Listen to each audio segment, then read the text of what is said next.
Jurnal transaksi itu ada 4. Ketika kita masuk chapter 5, jurnal transaksi itu tambah 2.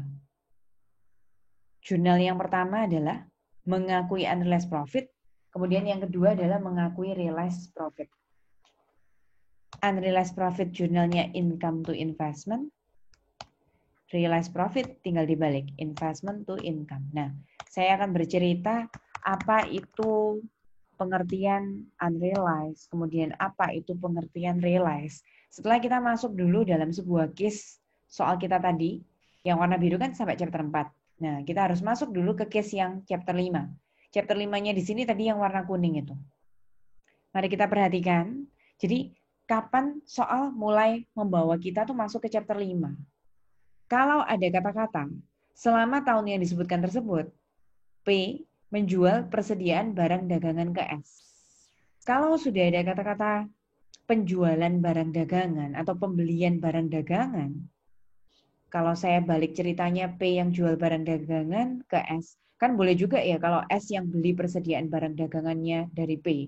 Jadi entah pokoknya ada jual, beli, persediaan barang dagangan antara induk P sama anak perusahaan S, itu sudah masuk ke chapter 5.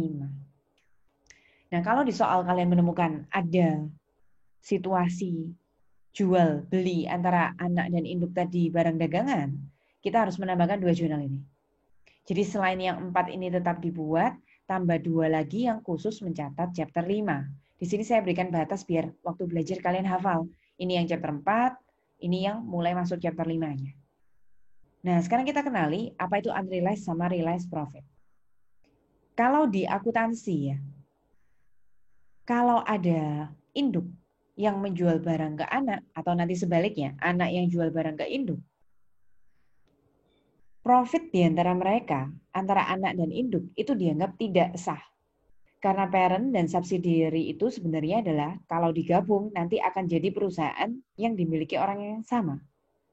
Jadi kita bicara kalau nanti kita konsolidasi, S itu juga punyanya P gitu ya. Sehingga profitnya masih diakui sebagai unrealized profit atau profit yang tidak sah. Pertanyaan selanjutnya, kapan profit itu dianggap sah? Di dunia akuntansi, kalau hanya transaksi antara perusahaan yang sama, makanya kita sebut dengan intercompany transaction. P sama S itu perusahaan yang sama. Profitnya kan nggak sah. Berarti, kalau nanti persediaan barang dagangan itu mampu terjual ke pihak luar, pihak eksternalnya perusahaan, itu baru diakui profit yang terkandung di dalam persediaan yang terjual keluar itulah diakui sah atau realized profit. Jadi tugas kita nanti akan mencari berapa profit yang masih intercompany di dalam perusahaan yang sama antara P sama S itu yang nggak sah. Kemudian pada akhir tahun kita juga akan mengakui dari yang nggak sah itu yang sudah laku keluar berapa biar bisa kita akui sebagai profit yang sah. Itu tugas kita, mencari unrealized sama realized profit. Bagaimana cara mencarinya? Kita baca lagi yang tadi. Diketahui di sini, P menjual persediaan barang dagangan ke S itu 80.000. Harga pokoknya padahal 60.000. Nah, dari sana kan kita sudah bisa tahu ada selisih alias ada markup profit yang diambil oleh P ketika menjual itu berapa. Kalau harga pokoknya 60, dijual jadi 80.000. Berarti ada 20.000 kan ya profit yang terkandung di dalam persediaan yang dijual tadi. Kemudian persediaan akhir tahun milik S yang dibeli dari P adalah 20.000. Kenapa kok persediaan akhir tahunnya yang dikasih tahu hanya saldonya S saja? Tidak diperlukan dalam perhitungan saldonya P. Kenapa? Karena P tadi jualan barangnya ke S, sehingga posisi terakhir barangnya ya adanya di S. Sehingga yang perlu kita ketahui di sini itu adalah persediaan akhir di gudangnya S, yang dulu dibeli dari P. Persediaan ini baru akan terjual ke pihak luar semuanya nanti tahun depan. Jadi kalau sekarang 2011, nanti persediaan akhirnya yang belum laku tadi itu baru terjualnya tahun 2012. Nanti tahun 2012 juga begitu. Ada P menjual persediaan barang dagangan ke S lagi. Harga pokoknya 90 dijual jadi 120. Diketahui sampai akhir tahun yang masih belum laku berapa. Kemudian yang belum laku itu akan terjual lagi pada tahun depannya. Kalau ini 2012 berarti lakunya nanti baru 2013. Nah, sekarang kita akan mengakui kata-kata ini, unrealized profit. Kita akan mencoba mencari pengertian profit yang masih nggak sah. Berarti profit yang masih ada di perusahaan antara P sama S belum laku, berarti masih ada di gudangnya S, itu berapa? Coba kita buat seperti ini ya. Kita akan membuat kali silang antara angka-angka yang tadi sudah diketahui di atas. P menjual persediaan barang dagangan ke S sebesar 80.000, harga pokoknya 60. Tahun 2011 masukkan P punya harga pokok 60, dijual ke S dengan harga jual 80. Begini. Kuncinya untuk menemukan unrealized profit adalah kalian harus bisa menemukan persediaan yang belum laku. Karena dikatakan unrealized itu kan nggak sah.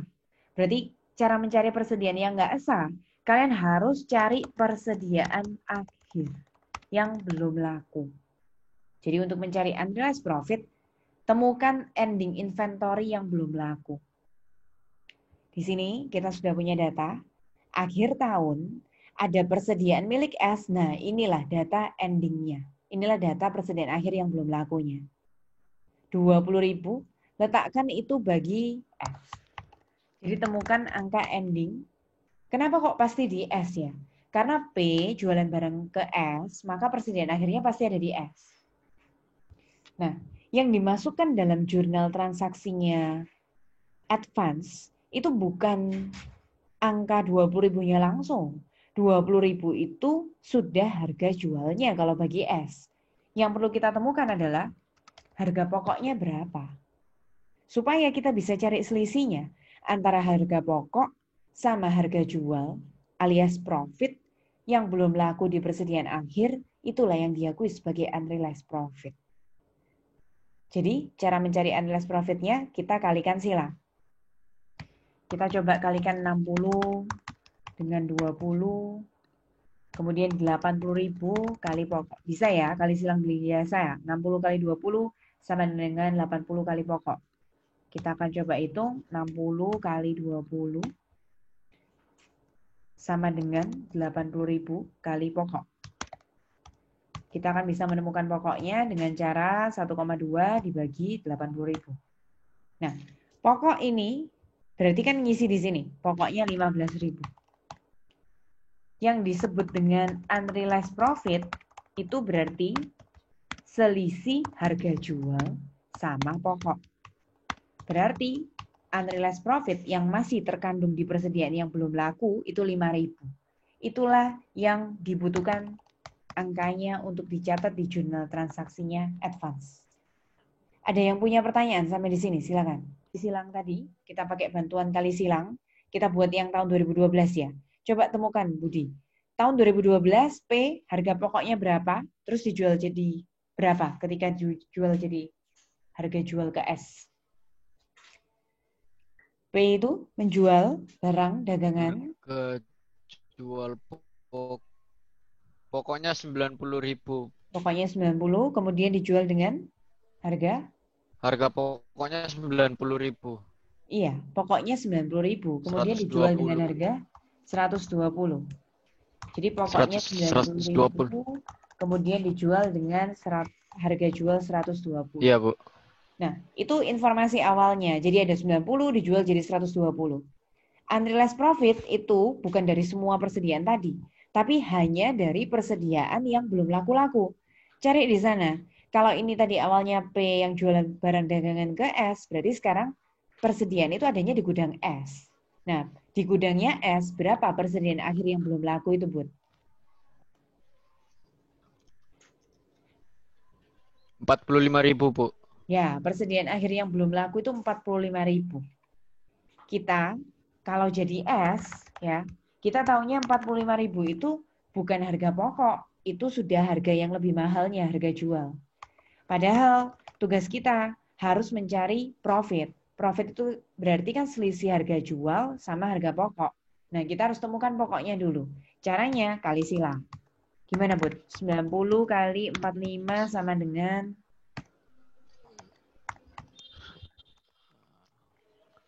120.000 kali Bentar, Bu. 90.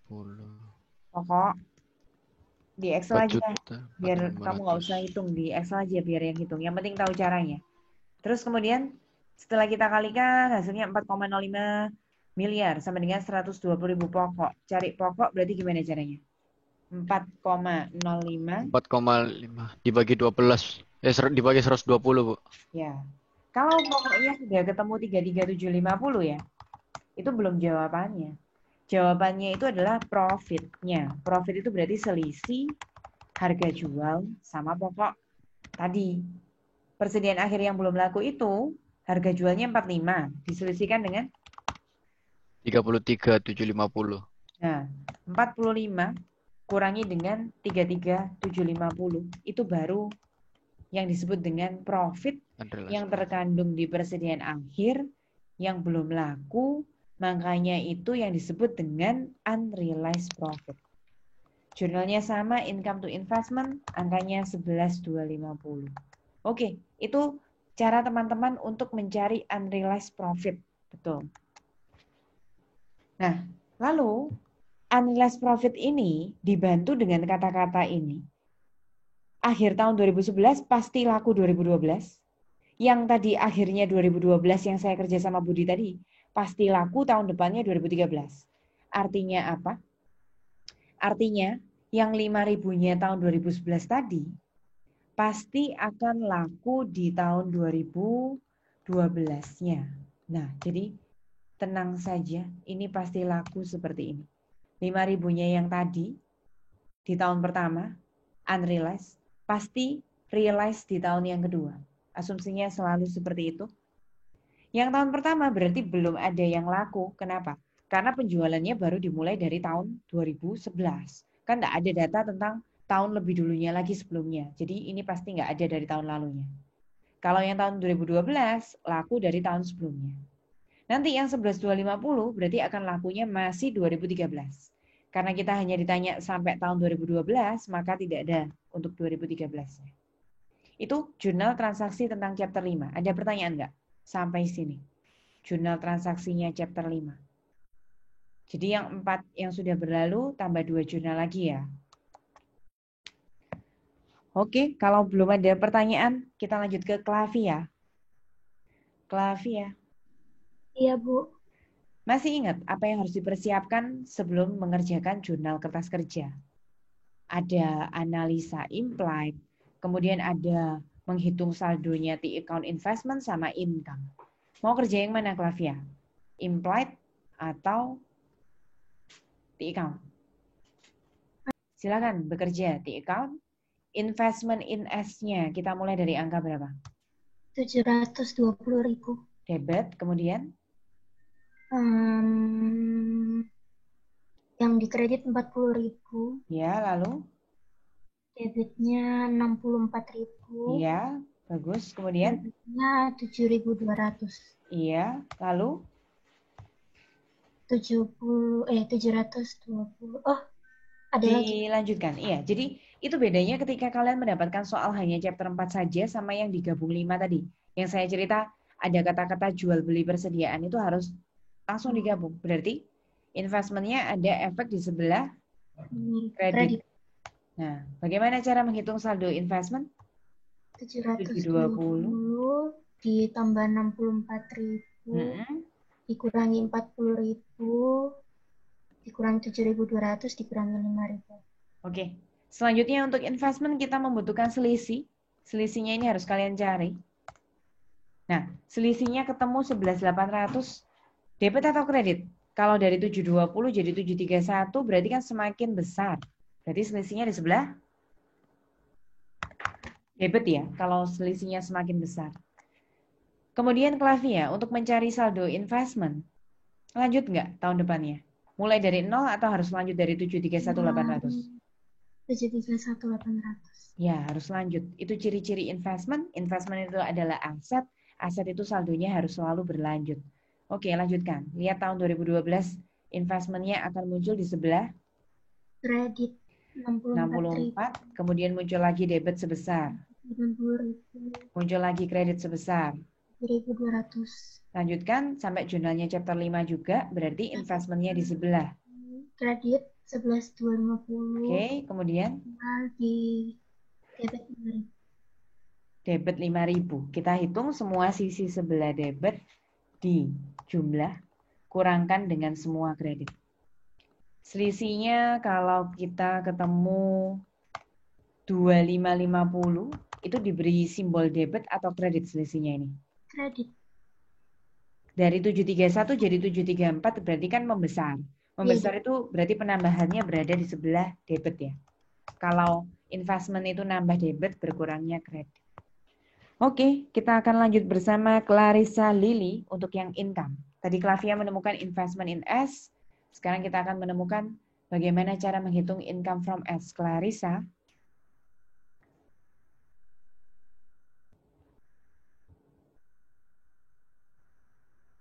Cara menghitung income from S. Kita lihat jurnal transaksi, temukan angka yang mengawali untuk income from S. Income, sebentar ya Bu. Income from S. Yang itu Bu, kredit 64.000. Betul, kemudian ada lagi debit sebesar. Debit sebesar 7.200. Iya, lalu lanjutkan yang jurnalnya chapter 5 berarti? Iya, debit 5.000. Betul. Income itu bagaimana cara mencari saldo akhirnya? 64.000. Iya. Dikurangi 7.200, dikurangi 5.000. Betul ya. Income itu kredit ditambah debit dikurang. Saldonya lanjut nggak tahun depannya? Iya. Tidak. Jadi investment itu aset. Aset saldonya selalu berlanjut kalau kita punya aset. Tapi income itu revenue, pendapatan. Pendapatan itu harus ditutup buku. Tahun depannya mulai dari nol lagi. Jadi kita mulai dari nol untuk tahun 2012-nya. Coba lihat 2012, income akan dimulai dari jurnal yang mana angkanya? Debit 7.200. Debit 7.000. Oh tidak. Itu Bu, kredit Ada 80.000. 80.000, kemudian ada debit 7.200, ada debit lagi. Iya. Berapa? 11.250. Lalu ada kredit 5.000. Cara menghitungnya gimana? Saldo akhirnya? 80.000 Ya. ditambah 5.000. Dikurangi 7.200, dikurangi 11.250. Ya, kalau investment kalian membutuhkan awal sama akhirnya diselisihkan. Kalau income tidak perlu diselisihkan. Jadi itu cara menemukan investment sama income. Ya, imply tadi gimana? Dari? Bentar. Dari yang tunai itu, Bu. Betul. Tunainya berapa? Dikali sama 80%. Bukan dikali, tapi dibagi. Jadi dari yang tunai yang tadi kita kenal istilahnya sebagai pengorbanan dibayar tunai tadi, cost. Cost itu kemudian baru menjadi dibagi dengan kepemilikan. Implied itu apa? Implied itu adalah kira-kira nilai utuhnya satu perusahaan itu berapa? 720 dibagi 80%. Jadi, Dadio, nilai utuh perusahaan itu 900. Makanya kalau kita beli 80% cuma 720. Gitu kira-kira. Lanjut, Dadio. Kalau book value dari mana? Mirip sama yang tadi. Kalau masih ingat tadi, di atas itu book value dari mana tadi? Waktu Amel tadi. Dari common stock sama return earning, Bu. Betul. Common stock sama return earning-nya kita jumlah. Terus perlu dikali nggak? Iya, dikali 100%. Iya, betul. Kalau yang di sini kalikan 100%. Kalau yang tadi Amel jawab, yang ada di atas, jangan lupa kalian kalikan dengan 80% tadi. Itu bedanya cost sama utuh. Kalau utuh 100%. Terus selisihkan, biar ketemu FOBV-nya, Dadio. Berapa FOBV-nya? 300. Bagus. Oke, Dadio lancar.